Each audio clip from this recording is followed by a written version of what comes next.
Hello, Pardreamin. Thanks for joining us today. We have the amazing Lori Trzynski here today to talk to us about a sweet and delicious topic, updating your cookies from third to first party tracking. Some housekeeping items before we kick this off. As we go through the session, feel free to drop any questions in the chat on the right-hand side, and if we have time, we'll go through them at the end of the session. The session will be recorded and available to view, as well as the slides, about 2 hours after the session's end, so you'll be able to come back to this room to access them. And if you're ready, Lori, I can pass the stage off to you. I'm all set. Awesome.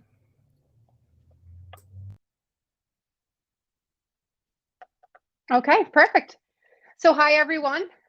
Welcome to Changing the Recipe, updating Pardot cookies from third to first party tracking. I am your resident baker, Lori Trzynski. So a little bit about myself. I am a marketing technology consultant at Slalom Consulting.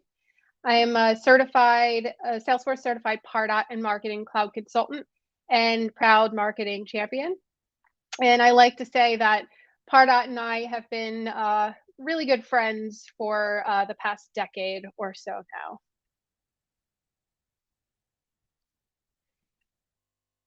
So what are we going to cover today? We're going to look at what cookies are, how to make sure that you have the proper ingredients to make the change from first to third party, provide you with the steps to assure that your recipe is a success, and tips for what to do for cookie flops.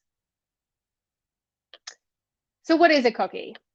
Yes, it's a delicious treat that we all know and love, but I'm not talking about that kind of cookie.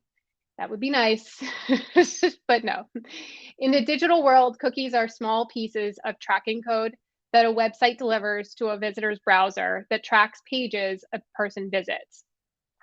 This tracking can then be used by marketers to segment and target based on known or unknown information on that particular visitor. With Pardot, a cookie follows the visitor around based on your cookie tracking timeframe, and it logs all of the page visits and actions a prospect takes on Pardot tracked items.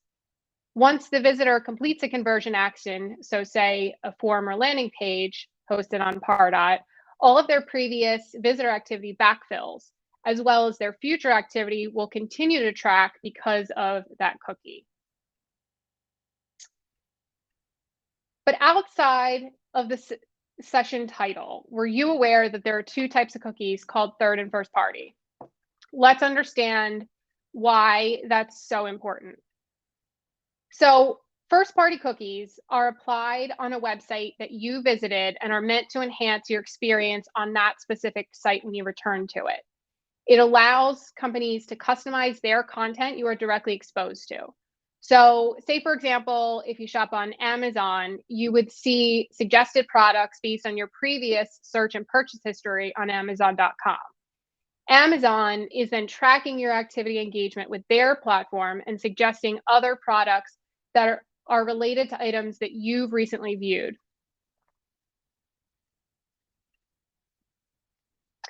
On the other hand, third-party cookies are not placed on your domain or website, but rather they're placed by advertisers to retarget you with messaging based on your behavior online. It's essentially limitless tracking and advertising. They are the ads that follow you around the internet, no matter which website you are on. So as you can see in this example here on the right, you're being shown an Adobe Creative Cloud ad when visiting youtube.com. YouTube doesn't sell Adobe products, but rather we're seeing this ad because we expressed interest and visited an Adobe Creative Cloud page sometime in the past.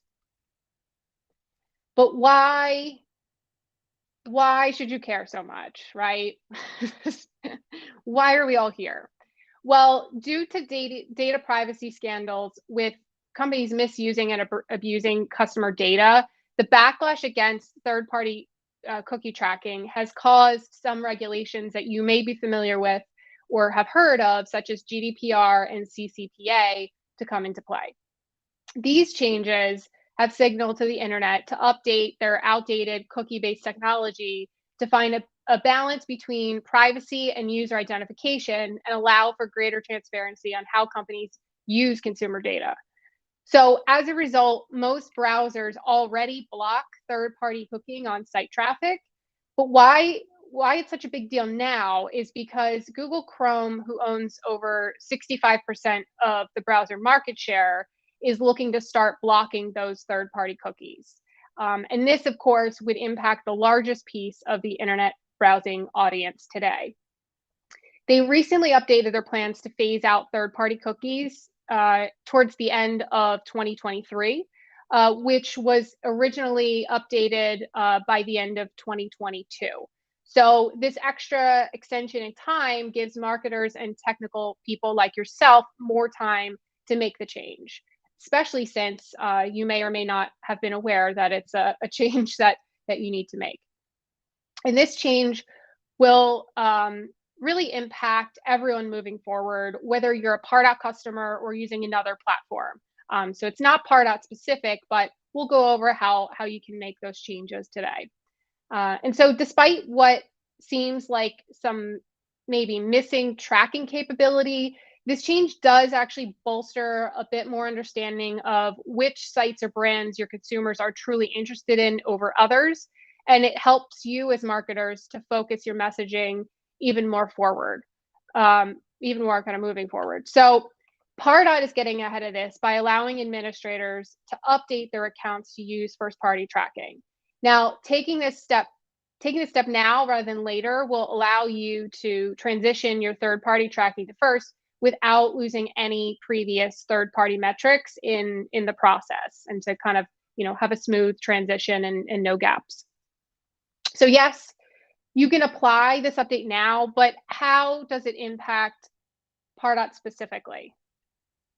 So currently in Pardot with third-party cookies, you are able to track prospect activity across all tracker domains on your Pardot account, as long as the domains were validated and you had that Pardot third-party cookie placed, right?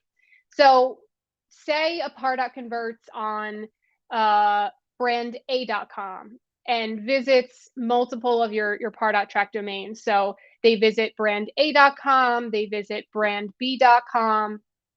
And with third-party cookies, you would be able to see all of that activity for that specific individual, even if they had only converted on the first website, branda.com. Moving forward, how this changes is that Pardot customers will be unable to track visitors anonymously across domains. So you can only really track visitor activity on a single domain. In order to see the tracking activity for one individual on both sites, as in our example, a prospect would need to convert on both sites. So let's say brand A and brandb.com to tie their cross-site activity together. Otherwise, they'll remain separate prospects and visitors on those sites. So a conversion on a former landing page for branda.com and a conversion for brandb.com are both required to unify that data for that one individual. Additionally, Pardot customers in thinking about this transition and process will have to align the domains of your assets to campaigns to properly track the user journey based on their specific content. So all of your marketing efforts for branda.com should be tied to brand A and so on. So how do you make sure that you have the right cookie ingredients to make the change?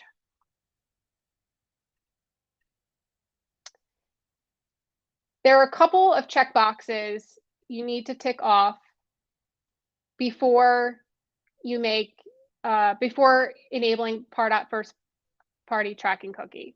So number one is to make sure that your Pardot tracker domain is a subdomain of the main root domain you have it placed on and are using it for. So perfect example, using this conference, if your root domain is pardreamin.com, make sure that your Pardot tracker domain is something like marketing.pardreamin.com and doesn't have a different root domain, which is this area here, something like marketing.sercante.com. If we look at this, we see the root domains don't match.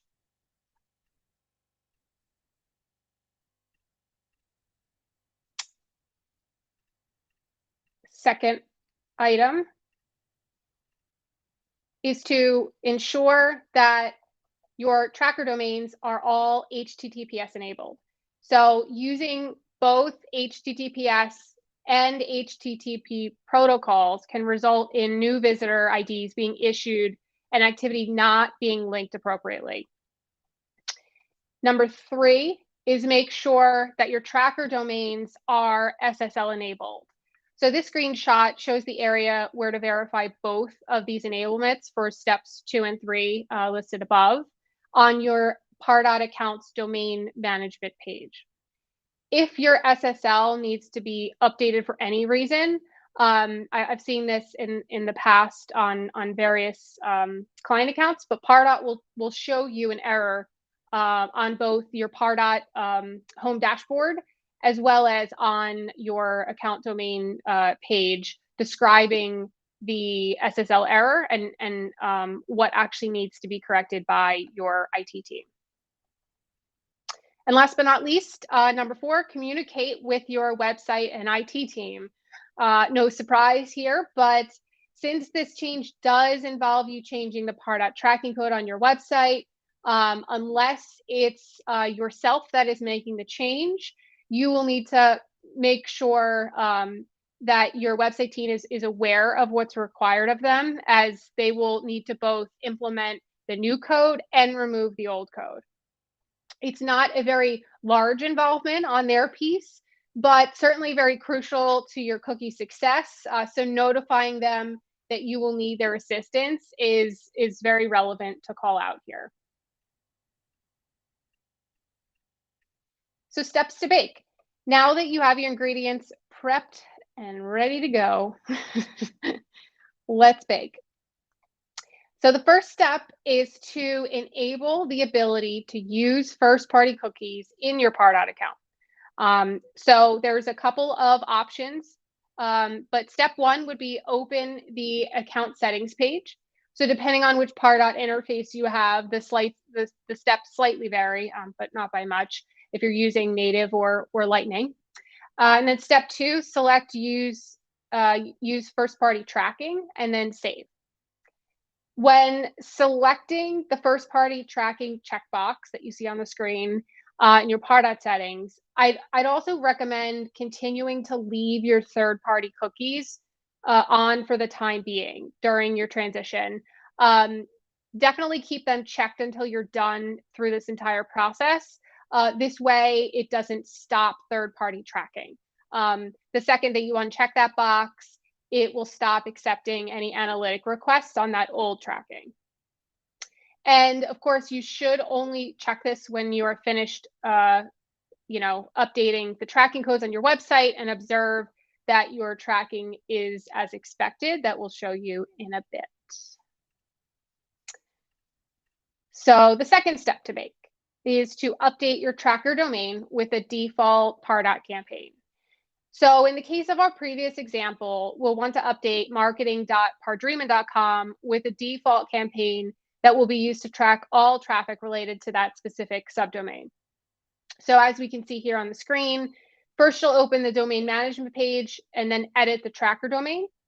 Then you will choose a default campaign. And then of course, click update to associate that campaign with that specific tracker domain.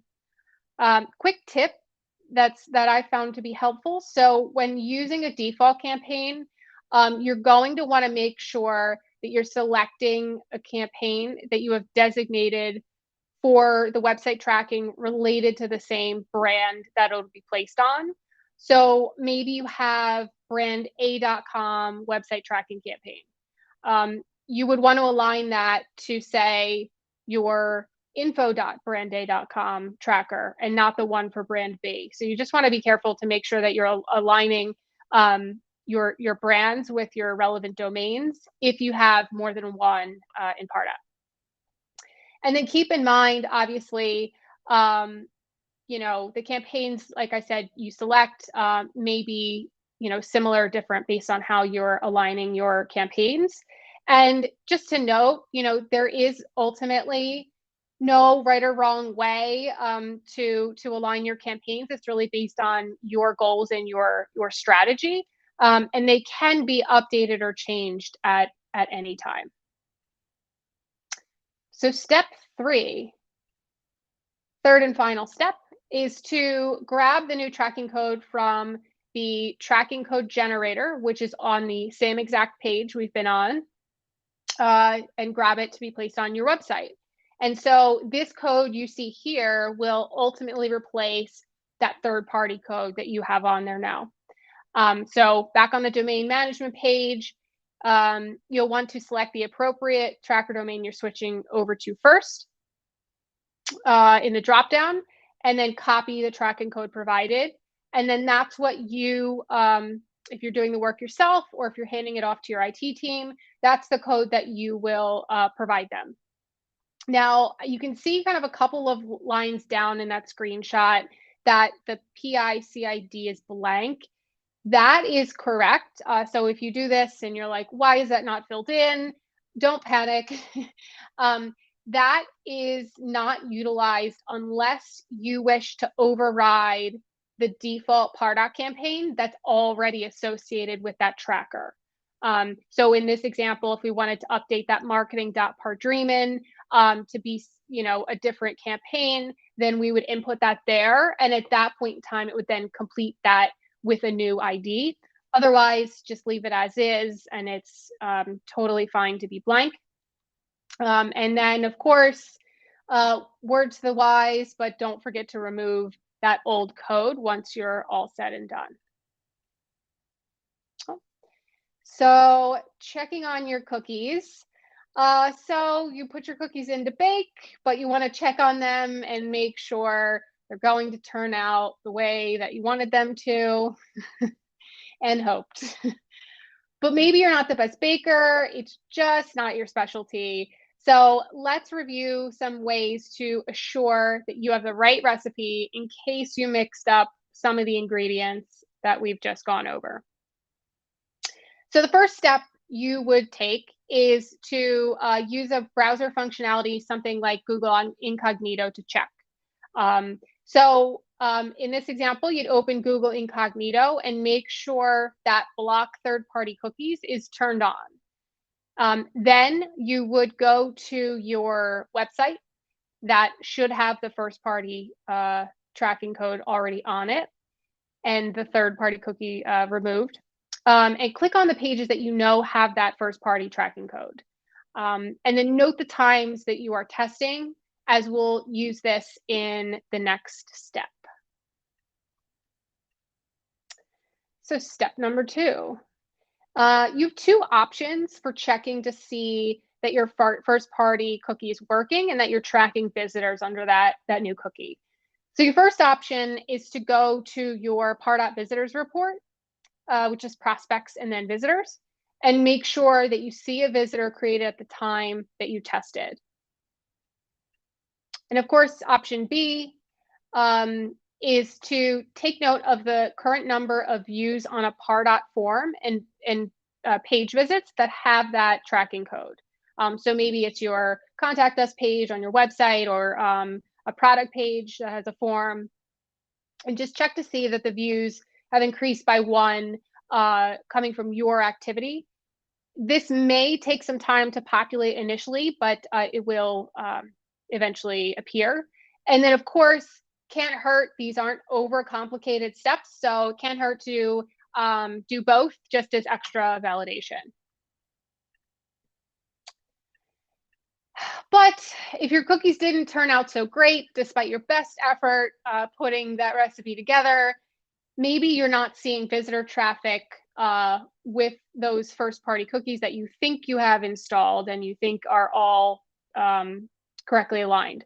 So let's review some tips for cookie flops to help you become a better baker.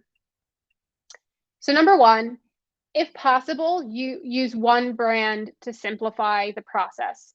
If your company has multiple domains and multiple tracker domains, you will need to look across the different Pardot assets to ensure that all files and assets are on the same domain to avoid any complication.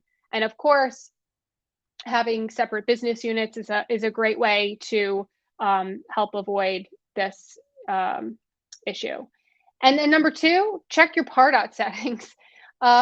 Check and check again, right? So double check that you have first party cookies turned on, and that you have selected a default campaign for that specific domain you wish to use, and that you also have those HTTPS and SSL items enabled. And of course, make sure that you uncheck that third-party tracking checkbox once you verified that everything's working. So number three, definitely make sure that your domains are aligned with your tracker domains. If they do not, match, so for first-party tracking to work, the domain of your website and the tracker domain must match. If they don't, no tracking will occur. So something as small as an additional letter in the root domain or a misspelling will cause this issue. So we see this here in some of the examples where we have pardreamin.com and go.pardreamin.com. That one, yes, that works for first party. What about the spot for Pardot? The tracker domain is go4pardot.com. Nope, doesn't match, not gonna work. Third and final, sercante.com. It has go.sercante.com. That one's going to work. And when thinking about this, this even includes if you place the code on maybe a staging website to initially test it out. So if a staging root domain doesn't match the one on the tracker, you won't see any visitor activity. So where I've seen this come up is maybe you're developing a brand new website with a website company, and they have their own pages for previewing your new brand, right? They're hosting it elsewhere.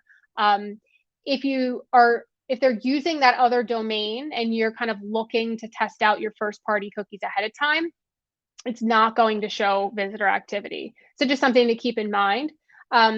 And this, out of everything, is likely the greatest source of any issues. It's just making sure that truly that root domain is a total and absolute match.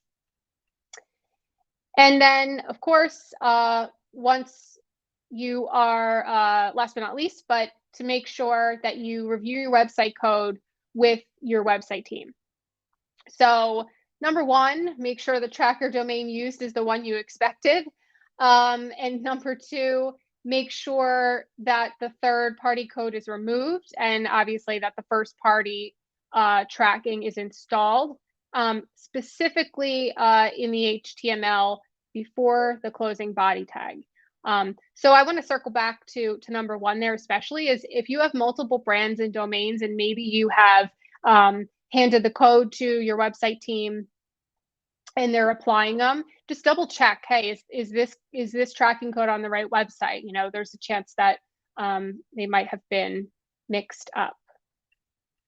So once you align your brands, review your Pardot settings, validate your root and subdomains, and then verify your website code, you'll be on your way to first-party tracking and marketing success. And so with that, I want to thank you so much for listening and learning a little bit more about changing the recipe and updating your Pardot cookies from third to first-party tracking. It's not necessarily an easy topic to learn or the most glamorous to talk through, but it's a very important one for your Pardot success. And if you would like to reach me, you can find me on LinkedIn and Twitter. And of course, if you have any questions or comments you think of after this session that we don't get to today, feel free to reach out to me at my email, Lori Trzynski@slalom.com. Thank you, Lori. It's been a great and delicious session. I just want more cookies, clearly. But the baking would turn out how it got burnt. That's how it would be if I had to make it. But I don't know if we have time maybe for a Q&A. I think we're out of time though. So if they, they can reach you through the event chat and ask their questions, that can work as well, or message you directly as you have your email there, if that works. Yep, that sounds perfect. Awesome. So that concludes today's session. Thanks again for joining us, everyone, and a special shout out to our sponsors for their support. Without them, Par Dreaming wouldn't be possible. So make sure to drop by the sponsor booths and learn more about what they do and collect some points to win cool prizes. And we have a ton more sessions lined up today and tomorrow. So make sure you head on over to the agenda and check out the full list. Thanks, everyone, for joining. Okay. Bye.